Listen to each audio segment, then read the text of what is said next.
I wasn't even looking for anything. That's what keeps looping in my head. I wasn't snooping, wasn't digging, wasn't playing detective. I was just bored in my hotel room in Seattle, waiting for room service and flipping through the family iPad like I always did. Checking emails, browsing news, scrolling half-heartedly through some saved recipes Claire had sent herself months ago. Nothing deep, just idling. The Uber receipt popped up as a notification. One of those "your ride has been completed" emails. We get those sometimes because of our shared payment method. But this one wasn't mine. Obviously. I was 1,000 miles away. It was Claire's. Timestamp, 2:17 a.m. Pick up and drop off. The Hazelton. A boutique hotel in Capitol Hill. Quiet. Discreet. One of those trendy places with dim lighting and overpriced cocktails. At first, I thought maybe she had dropped someone off. Maybe she and her friends had been out. Someone got too drunk, and she helped them get back safely. Maybe she went inside for a bit. Maybe she waited in the lobby. I gave her the benefit of the doubt, because why wouldn't I? But then I noticed something. It was a round trip. 2 rides. One at 9:48 p.m. from our house to the Hazelton. Another one from the Hazelton back to our house at 2:17 in the morning. That didn't look like someone helping a friend. That looked like someone meeting someone. I didn't panic. Not at first. Just stared at it. That quiet hotel. That late hour. That little pit in my stomach that had been growing for months suddenly woke up like it had been waiting for this moment. Then I remembered the porch camera. It's connected to the same account. I opened the app and scrolled through the footage. My hands were shaking. I don't know why. I hadn't seen anything yet. Maybe it was because deep down I already knew. There she was. 6:03 a.m. The camera caught her stepping onto the porch as the sun was just breaking over the trees. You could see her breath in the morning air, faint clouds forming with every exhale. She was barefoot, carrying her heels in one hand, her phone in the other, hair undone, lips smudged. She fumbled with her keys and let herself in quietly, like she was trying not to wake anyone. Then I noticed it. Her blouse was inside out. She wore a white silk top that morning. I remembered it because I'd seen her leave in it. But now the seams were showing. The tag was sticking out the side. She either changed in the dark or changed in a hurry. I paused the footage and just stared at the screen. There was no voice in my head saying, "Maybe it's nothing." That voice had been gone for a while. Still, I waited. I didn't text her. I didn't call. I just sat with it. The next morning, when I got home, I played it cool. I had to see how she'd play it. She was already up, coffee in hand, looking chipper like she'd just gotten back from a spa. She said her night out had been exactly what she needed. Her words. She mentioned catching up with some old girlfriends, having too many cocktails, laughing until they cried. She made it sound wholesome, harmless. I asked, "Where'd you all end up?" She hesitated for a blink, just a blink, and then said, "We stayed at a hotel nearby. It was getting too late to Uber back, and a couple of the girls didn't want to drive. We figured we'd split a room and crash." I nodded. "Which hotel?" She answered too fast. "The Hazelton. You know, the one near that wine bar you like?" She smiled after she said it, like that reference would smooth things over. Like associating it with my taste would make it feel more familiar, less suspicious. But then she added, "Don't be weird about it. Okay?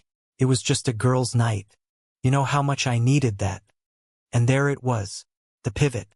I didn't accuse her of anything. I hadn't raised my voice or even hinted at what I knew. But she was already on the defensive, already steering the narrative. "You're acting a little paranoid," she said, taking a long sip of coffee. "Ethan, I know it's been a stressful couple of weeks. I get that. But this energy, it's starting to feel a little controlling." Controlling. That word hung in the air like smoke. I said nothing, just leaned against the counter and nodded like I bought it. But my mind was sprinting. Controlling? For noticing she came home at dawn with her blouse inside out after a trip to a hotel? That's controlling? She was trying to frame the entire thing before I could even ask the first real question. And it wasn't just defensive, it was rehearsed. That's when I knew this wasn't the first time. Couldn't be. I started replaying little things in my head, like a mental checklist suddenly gaining weight. Why had she started locking her phone again? Why was the Apple Watch location sharing turned off every Friday? Why had she suddenly started going to yoga 3 nights a week? And why had her texts with her coworkers started vanishing? Like full threads disappearing overnight. I was starting to see the shape of something. But in that moment, all I did was say, okay, and let her leave it at that. She looked relieved, like she thought she'd smoothed it over. She had no idea, because I wasn't mad. Not yet. I was still watching, still gathering, still planning. And deep down, I knew this was only the beginning. I wish I could say that moment on the porch, the Uber receipt, the camera footage, the inside-out blouse was the turning point. But if I'm honest with myself, I knew something was off long before Seattle. It's strange how your brain works when you're in love with someone. You start collecting red flags like souvenirs, filing them away in the attic of your mind, calling them quirks or just stress. You build narratives to protect the person you love, even when your gut is screaming at you that something's wrong. Looking back, the signs weren't subtle. They were practically screaming. Started slowly. Claire began picking up new habits. First, it was yoga twice a week. Then 3. Then last-minute classes that popped up on Fridays around 6 p.m. She'd throw on her leggings and whisper, "I'll be home late. I might grab dinner with the girls after." No receipts. No tags on Instagram. No stories. Just silence. Then came the phone changes. She set a new passcode. I didn't think anything of it at first. We both used Face ID and we trusted each other, or at least I thought we did. But then the notifications disappeared. You know the kind, those little previews that show up on the lock screen. Hers stopped showing anything at all. Just iMessage or Messenger and a timestamp. One night I asked, casually, "Did you turn off previews?" She shrugged. "Oh yeah, privacy stuff. Work's been getting intense." She worked in marketing, not cybersecurity. I let it slide. Then she stopped wearing her Apple Watch. Not entirely, just on certain days. Fridays, mostly. I'd find my iPhone to check when she'd be home, like I always had, and her location would be not available. The first time it happened, I figured it was a glitch. Then it happened again.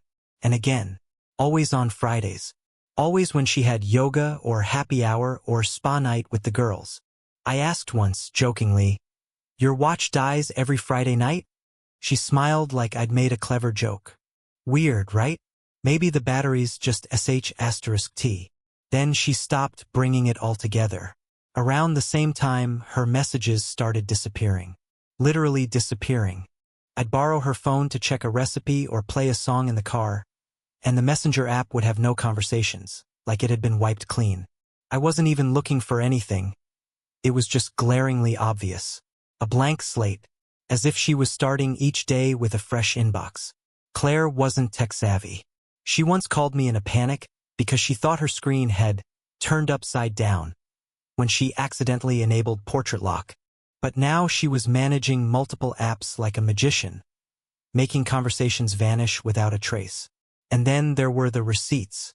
Not metaphorical ones. Literal ones. Uber receipts. Apple Pay history. Credit card charges from places she claimed she never went. One afternoon, I checked our shared bank statement for a work reimbursement and noticed a charge from Black Lantern, an upscale lounge downtown. I hadn't been there in over a year. I asked her about it, just in passing. She paused, then said, "Oh, that was with Sasha and Mel. Girls' night. We did one of those little cocktail flights." Her smile was tight, practiced. The next week, there was another charge. Different bar. Same story. Over and over again. It was always Sasha and Mel. I'd never met Sasha. I wasn't sure Mel even lived in-state anymore. I asked once if we could all do a double date. She deflected. "They're kind of going through stuff," she said. "You know how it is. Plus, I don't want to mix my friend circle with couple stuff." That didn't sound like her. Claire was the queen of group chats and dinner parties. She lived to connect people. Then came the salon visits. At first, it made sense. She'd always liked to treat herself. But now they were suspiciously paired with late-night rides to the same general district. I mapped it once just to be sure. The hair salon was on 10th. The bar charges were always around Pike and Boren. Same 3-block radius. Always at night. You get your hair done at 9 p.m. Now? I asked one time playfully. She smirked. That's when the stylist I like is free. She's popular. I wanted to believe her. I really did. But I kept noticing the patterns. She'd get home later and later. Never drunk, just distant. Polished. Distracted. And then there were the stories. Not the ones she told me, those were curated. I mean the ones on Instagram. Claire always posted stories. Brunches, nail appointments, random selfies with captions like, "Treat yourself clinking glasses." But they started getting edited, cropping in weird places, like someone's shoulder was always just out of frame. One story showed her at a rooftop bar. You could see the edge of a whiskey glass, definitely not hers, and the shadow of someone next to her. But no tag, no name, no group sh*t. I screensh*ted it, told myself I was overthinking. Then I did it again the next week. And the next. The pattern was undeniable. And then came the advice. From her friends. Whenever we were at dinner with her girls, they'd drop these little phrases. At first, I thought they were just being cheeky. But then I started realizing they were repeating the same script. It's healthy to be a little jealous. Means you care. Everyone deserves a night off, Ethan. You can't monitor your wife like a security guard. People need freedom to stay in love. Freedom, jealousy, control.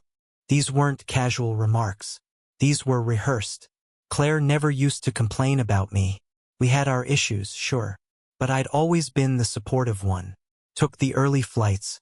Stayed home when she wanted time with friends. Covered for her when she didn't want to see family. I wasn't perfect, but I wasn't a tyrant either. And yet, suddenly, her entire circle was dropping hints like I was some possessive husband trying to chain her to the kitchen. It felt coordinated. The final crack came the night she left her laptop open. She was out of the room on a call. I don't know what possessed me to look. I swear to God, I wasn't trying to spy. But the laptop was right there, open to Facebook Messenger. And there it was. A message thread. I didn't even click into it. Just the preview. Ryan, last night was everything. Can't stop thinking about you. No emojis. No joke. Just those 8 words. Ryan. That name sat in my brain like a toothache. He was one of her coworkers. Product manager. Married. 2 kids. We'd met at a holiday party. He brought bourbon. After that night, I didn't sleep. I just stared at the ceiling, listening to Claire breathe next to me, wondering how many lies were curled up under our blanket. Still, I didn't say anything. Not yet, because I wasn't guessing anymore. I was preparing. There's a moment when the truth stops being just a gut feeling and becomes hard, undeniable fact, where something in you breaks. Not like a glass shattering. More like a quiet internal snap, the kind of sound a tree makes before it topples over in the forest. That was me the day the private investigator handed me the folder. It wasn't even thick. It didn't have to be. Just a dozen pages, a flash drive, and a look on the investigator's face that told me everything I was about to see was real. I'd hired him 2 weeks earlier. I'd gone back and forth about it for days. Something about hiring someone to follow my wife made me feel like I was becoming the exact kind of man she claimed I was. Controlling, paranoid, obsessed. But after the messages, the location issues, the lies, the hotel drop-off, I needed confirmation. His name was Grant. Clean-shaven, early 40s, ex-cop.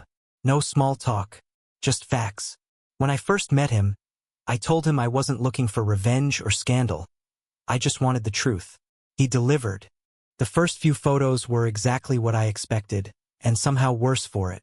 Claire and Ryan, laughing in a coffee shop, sitting close at a bench near the marina, walking through Pike Place Market holding hands. He had his fingers wrapped around hers like it was the most natural thing in the world. She leaned into him like she'd done it 1,000 times before. But the real hit came 6 pages in. Claire and Ryan, entering a hotel. Not a coffee shop. Not a bar. Not a group outing. Just the two of them. 7:56 p.m. Grant's notes confirmed they checked in together. No friends. No co-workers. No event. Just them. Then the timestamp. 7:56 p.m. Then another one. 6:45 a.m. That's when they left. Together. Clothes slightly different. Claire had her hair pulled back, jacket in hand. Ryan wore sunglasses despite the overcast sky. They walked out like it was routine. Because it probably was. Inside the folder was a copy of the hotel log. Grant had gotten a contact on staff to confirm both digital keys were used throughout the night. 2 separate entries. 2 exits. Same room. Room 809. There were *TS from their shared card statement too. Claire and I still had a joint travel rewards account. She must have forgotten. I hadn't. On the night they stayed at the Hazelton, there was a room service charge at 10:42 p.m. Champagne. Lobster risotto. A chocolate dessert with 2 spoons. I stared at the receipt, thinking how ironic it was. Claire had always said she hated seafood at night. Gave her heartburn. I guess it didn't with him. The final blow wasn't even a surveillance photo. It was from her own phone. Grant had flagged a detail I'd never thought to check. Live photos. She had backup enabled auto-sync through iCloud. Not everything, but enough. Occasionally, when she took live photos and posted them to shared albums, the full image, including the few seconds before and after, was stored in her cache. He found one from earlier that month. It looked innocent. A mirror selfie at a boutique hotel. She wore a red dress I'd never seen before. Took it in the bathroom, hip-cocked, smiling. But Grant zoomed in. In the mirror, just barely in the reflection of the bathroom door, you could see a man standing behind her. Shirtless. Tall. Same haircut. Same build. Ryan. Clear as day. I sat with that image for a long time. I don't even remember when I started crying. It wasn't a sob. Just this quiet, steady leak I couldn't stop. My jaw clenched so tight it hurt. My nails dug into my palms. Because here it was. All the things I'd tried to rationalize. Every deflection, every lie. They were right here, documented, dated, confirmed by timestamps and receipts and reflection pixels. And I still loved her. That was the worst part. I wasn't angry in that moment. Not really. Not the screaming, broken plates kind of angry. I just felt hollow. Like someone had scooped out the middle of my chest and left the shell to process the paperwork. I didn't confront her that night. I didn't text or call or send a dramatic email with attachments. Instead, I sat at the kitchen table for 3 hours and made a list. A real pen and paper list. What do I want? That was the title. And below it, I started writing not from a place of vengeance, but from clarity. I wanted the house. I had paid most of the mortgage. The kids were comfortable here. I didn't want them bouncing between apartments. I wanted custody, primary, if I could get it. Claire was a good mom, but if she was willing to gamble our marriage for secret hotel nights with a coworker, what else was she capable of? I wanted to protect my assets. We had a prenup signed years ago with an infidelity clause. I wanted to invoke it, and I wanted peace. That last one mattered more than I expected, because peace didn't just mean silence. It meant not living with the constant anxiety of wondering where she was, who she was texting, or what story she'd rehearsed to cover the truth. It meant safety, stability, a chance to breathe. The next morning, I made calls. My first was to a family attorney I'd been quietly researching for weeks. Alex Chun. He was calm, meticulous, and didn't flinch when I laid out what I had. I sent him the file from Grant. He read it, said 6 words that stuck with me. "You're in a very strong position." He walked me through the steps. Evidence notarization, filing for exclusive use of the marital residence, petitioning for temporary custody, freezing joint discretionary accounts to prevent large withdrawals. I followed every instruction. It didn't feel vindictive. It felt procedural, like I was securing a perimeter. I also contacted the school. Let them know there might be changes to custody and pickup routines. Not in detail, just enough to prepare them. Then I set up a new checking account. transferred my direct deposit, removed her as an authorized user from anything tied to my personal credit. I wasn't going to let emotional confusion derail financial common sense. That afternoon, I printed a second copy of the evidence folder and locked it in the safe. The original went to my attorney, along with a signed affidavit of discovery. I don't know how to explain it, but for the first time in months I felt steady. Not good, not happy, but anchored. Later that night, Claire came home late from drinks with the team. She smelled like a hotel bar. I didn't say a word, just smiled and asked how it went. She smiled back, said something about a long pitch meeting and how Ryan had really stepped up as a project lead. I nodded. Inside, I was already gone. She just didn't know it yet. The morning after her last work dinner, I stood in the kitchen and watched Claire stir oat milk into her coffee like she hadn't detonated our life with her bare hands. She asked if I wanted toast. I said no, smiling politely. Inside, I was preparing for war. Not the kind with yelling or ultimatums or dramatic speeches. This was going to be quiet, legal, surgical. I'd already filed the paperwork. It was now about timing. I had every detail locked down, every step ready. Claire had no idea, and that was the point. I needed her blindsided, not because I wanted to hurt her, but because I needed control of the narrative. If she got even a whisper of suspicion, she'd start erasing more evidence, spinning stories, maybe even pulling the kids into it. I wasn't going to let her rewrite this chapter. By that afternoon, everything was in motion. The first move was notarizing the evidence. Alex, my attorney, handled that quickly. He said the court liked clean documentation, and what we had from the investigator was about as clean as it got. Timestamps, location metadata, card statements, digital key logs, even a signed witness statement from the hotel staffer Grant had contacted. Then came the prenup. We'd signed it 7 years ago, back when Claire was finishing grad school and I was 2 years into a startup that, by some miracle, hadn't gone under. At the time, neither of us had much. But my uncle, a lawyer himself, strongly encouraged us to add an infidelity clause just in case. Claire had joked that it made her feel like she was on a reality show. I remember we both laughed about it while signing. Now, that clause was my shield.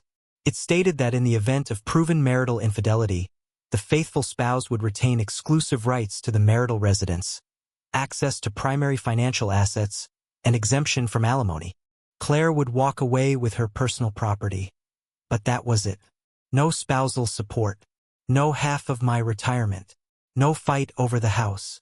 That clause was ironclad. Alex filed a petition to activate it. He said the judge would almost certainly uphold it, especially given the amount and clarity of the evidence. We also filed a motion for exclusive use of the home. That was critical. I didn't want to share a roof with her any longer than necessary. I wanted her out, legally, not emotionally. The courts moved fast on that one. Within 48 hours, we had a temporary order. She wouldn't know until it was served, and by then, the locks would be changed under court approval. I made sure the smart lock company had the new codes ready. One tap and her phone access would be revoked. It wasn't petty. It was protection. I also froze all joint discretionary accounts. Not the essentials, the ones we used for groceries or the kids' activities. But the card she used for yoga classes and salon nights? Cancelled. I replaced it with a locked account in my name only. Then I created an asset inventory spreadsheet. Every major purchase, every investment, every shared account. Alex said the courts respected preparation. I wasn't about to walk into mediation and say, I think we have a Roth IRA somewhere. I had folders, screensh *TS valuation reports. Down to the dollar. It was a kind of therapy in a way. Cataloging what we'd built while she'd been sneaking around with Ryan made everything feel less abstract. The marriage was broken, yes, but the assets, the structure of our life, those were salvageable. That night, I told the kids they'd be staying with me for the next couple of weeks, while Mom finishes a project. It wasn't a lie. Claire was about to face a whole different kind of project. Alex filed for temporary custody the same day. Based on her absences, the late-night disappearances, and the content of the investigator's report, we had a strong argument. Not that she was a bad mother, but that she was distracted, unstable, and prioritizing her personal life over consistency for the kids. We even included the school pickup log. She'd missed pickup 4 times in the last 6 weeks. Once, our son had to wait in the office until nearly 5:30 p.m. The teacher had made a note of it. I didn't want to *p***nize the kids. But I also wasn't going to let her use them to manipulate sympathy in court. The final part of the plan was the delivery. Alex recommended we serve her when she was least likely to cause a scene, at work, surrounded by HR and security with professional witnesses. We scheduled it for the following Wednesday. Claire had told me she was going to an off-site retreat with her department. But Grant had already confirmed she wasn't going to a retreat. She was booked at the same hotel she had met Ryan at 3 times before. So we struck then. Wednesday, 10:02 a.m. Process server walked straight into the lobby of her office building and handed her the envelope. Inside, divorce papers, a copy of the evidence file, a formal demand for exclusive property rights, and a court summons. I wasn't there, but I imagined her face.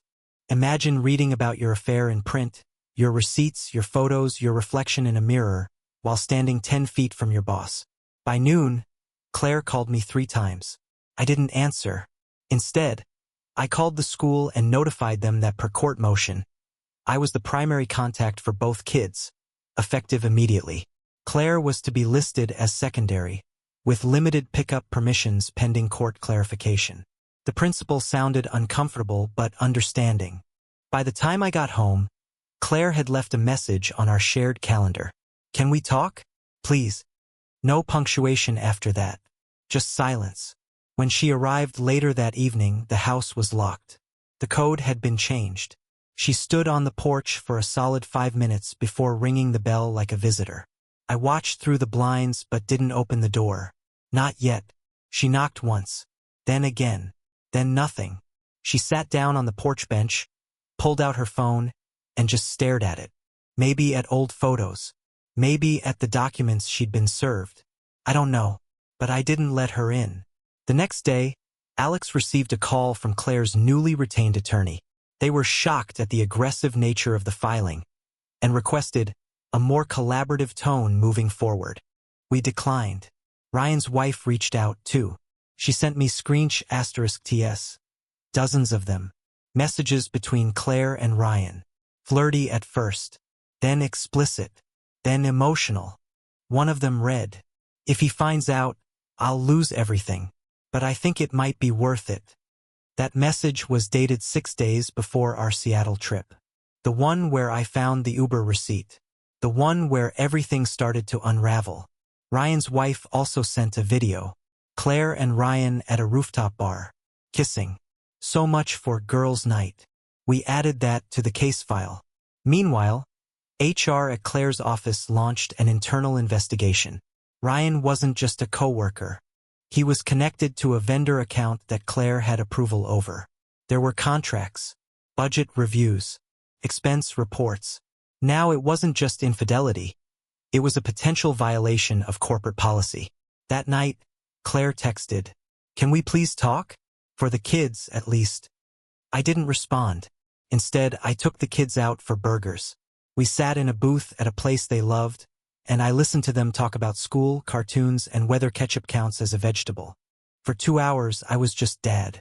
No court, no evidence, no broken trust, just us. And for the first time in a long time, I felt like I was living in the real world again. When the process server handed Claire the divorce papers in the middle of her office lobby, it didn't just end the marriage. It pulled a pin from a grenade that had been sitting quietly between her personal life and her career. She hadn't planned for it. Not at all. She thought she was 10 steps ahead, juggling stories like a professional liar with a fallback plan. Maybe she figured I'd be heartbroken and docile, or that I'd play the "give me another chance" card while she controlled the narrative. What she didn't count on was that I'd already burned the whole playbook. The fallout began before the papers even made it into her desk drawer. Her retreat that week was supposed to be a 2-day strategy offsite, according to what she told her supervisor.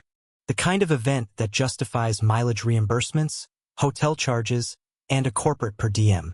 She even submitted an expense request 2 days before, listing lodging and meals at the Hazelton, complete with estimated costs. But after I filed the subpoena, and her employer's legal team got wind of what was happening, everything changed. They had no choice. HR opened a formal inquiry within 24 hours of the service. Claire was called into a meeting. According to someone I still knew from the finance department, she walked in looking stunned and left looking wrecked. She was placed on administrative leave while they reviewed alleged violations of conduct policies involving a vendor relationship. The vendor? Ryan. The same Ryan she was emotionally entangled with, and who, it turns out, had a multi-phase partnership proposal pending final approval. Signed off by Claire. When I heard that detail, I didn't know whether to laugh or scream. It wasn't just infidelity anymore. It was ethics. It was liability. It was professional suicide. I didn't initiate that part. That wasn't revenge. That was just the natural consequence of her lies intersecting with her career in a company that took conflict of interest rules seriously. Meanwhile, Alex, my attorney, filed our temporary custody order with the court. Since the process server had completed their job and we had digital proof of delivery, Claire's team was officially on the clock. They had to respond either by contesting the custody arrangement or letting it pass uncontested. They contested. Their argument was that Claire was emotionally stable, employed, and committed to maintaining consistent involvement in the children's lives. But we had timestamps, gaps, surveillance, school reports, and now an internal investigation at her job. That didn't scream stability. Alex filed a counter-response attaching the new evidence: videos, photos, chat logs, and most importantly, the shared financial statements showing she'd spent nearly $1,900 at boutique hotels over a 90-day span. Not one of those charges aligned with any family function, conference, or professional travel. He also included character references. I asked 2 close friends and one of the kids' teachers to write brief letters about my parenting and consistency. They agreed without hesitation. In fact, one of them wrote, "Mr. D has been a daily presence at drop-offs and pickups, even stepping in when his spouse was unavailable. He's consistent, attentive, and calm. His children clearly feel safe and secure in his presence." That letter felt like a quiet bomb over everything I'd been carrying. Not because I needed praise, but because someone had noticed. Someone outside the storm. By Friday, Claire was locked out of her company email and client dashboards. The vendor contract with Ryan's team was put on indefinite hold. The legal department was going through all prior approvals with a fine-tooth comb.